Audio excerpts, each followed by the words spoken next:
Жалал Абад облусунда Кыргызстандагы эң чоң оорукананын курулушу башталды. Бүгүн 22 июнь министрлер кабинетинин төрагасынын орун басары УКМК төрагасы Камчыбек Ташиев 7 кабаттуу заманбап оорукананын курулушуна капсула салуу аземине катышты. Каражат республикалык казынадан бөлүндү. Курулуш иштери президент Садыр Жапаровдун тапшырмасынын негизинде Камчыбек Ташиевдин көзөмөлүндө болот. Жаңы имарат тез арада курулуп пайдаланууга тапшырылары маалымдалды. Жаңы больницанын түптөгү багыт алып отурабыз. Өзүңүздөр жакшы билесиздер, бул больницаны түптөө боюнча бизге урматтуу президентибиз Санур Кожоевич Жапаровдун берген түздөн түз тапшырмасынын негизинде мына ушул жерге ушул больница салынып атат.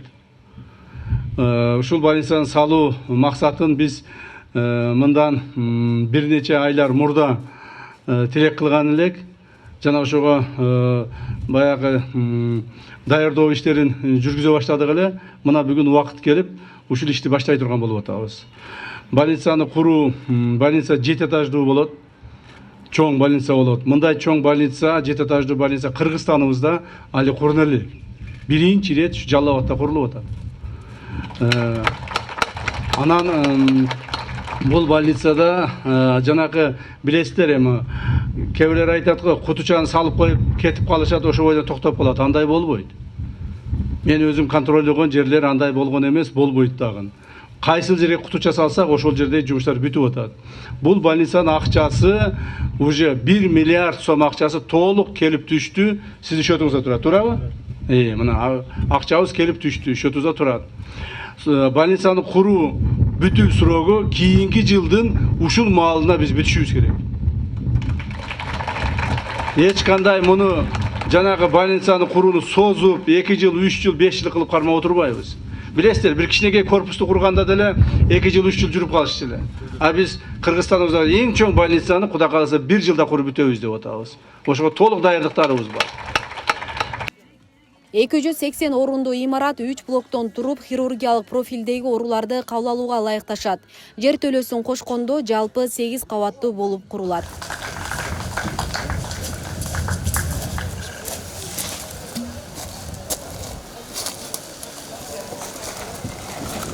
Бул Жалал Абад областындагы экинчи баскычтагы жападан жалгыз оорукана. Бул райондордон, шаарлардан Жалал Абад областында бүт оор акыбалдагы же диагнозу такталбаган ооруларды кабыл ала турган чоң имараттын курулушу.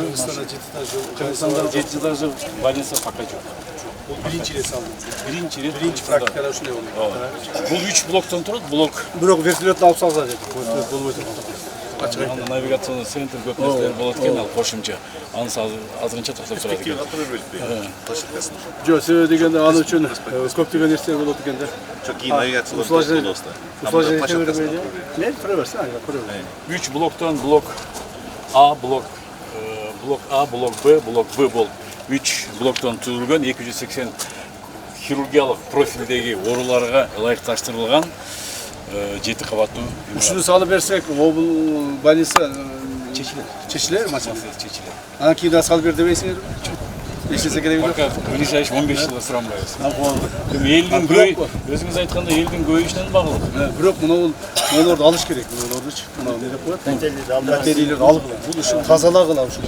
Эски ускуну керек болсо муну зданияны ham жок кылышыбыз керек. Көчүрүшүбүз керек. Бисмилла рахман рахим. Кана келиңиздер. Так, кишери саламды?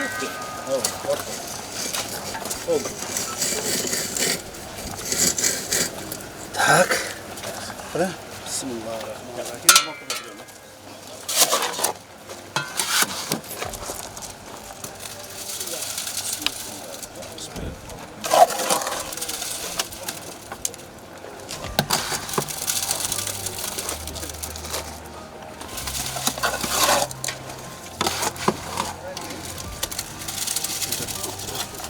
Ne?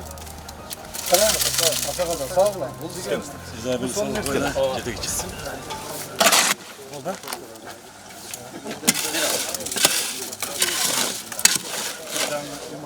Var mı?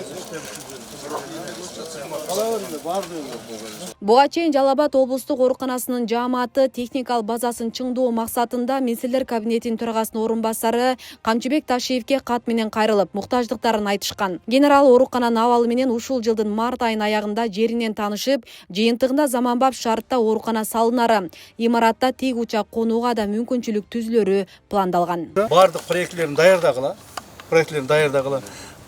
Катты жазып даярдаңыз. Урматтуу президентибизге жазайлы. Президенттин став фондунан акчасын бөлдүртүп беребиз. Президентке жазсаңыз президент макулдук берет, бөлдүргүлө деп. Анан биз акчасын таап бөлдүрүп беребиз. Хорошо? Кудай калса муну дагы тез аранын ичинде куруп бүтөбүз. Жанагы баштап коюп, таштап койгон болбойт. Бирок ал жерде бак экен, ушу бактар кыйылат да, мунун айла жок. Азыр эле. Но башка жака бак тигебиз. Муну эски больницалардын ордуна, зданиялардын ордуна. Булар сүрүп алып таштап туруп бактарды тигебиз.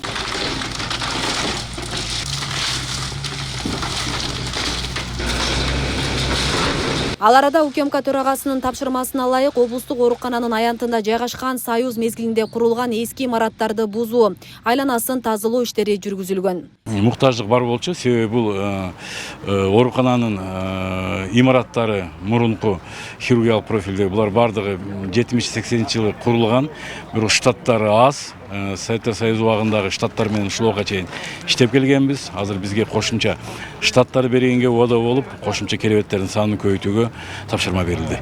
Буга чейин негизи бул жерде канча ушул эскилиги жеткен имараттар алынды, ошолорду топтоп калыңызчы. Буга чейин бул жерде эски турган 3 эски бөлүмдүн имараттары алынды. Андан сырткары бул жерде жеке менчик үйлөр, жана бир мечит бар болчу, ошолордун орду бошотулуп, азыр мындай оорукананын аянтчасына берилди. Беле кетсек, Жалал Абад облустук ооруканасы алгач шаардык оорукана болуп түзүлүп, 2000-жылы облустук статус алган. Жайгашкан аянты 4 гектардын тегерегин түзөт. Оорукана Жалал Абад облусунда 1.200.000 ашуун калкка тейлөө көрсөтөт.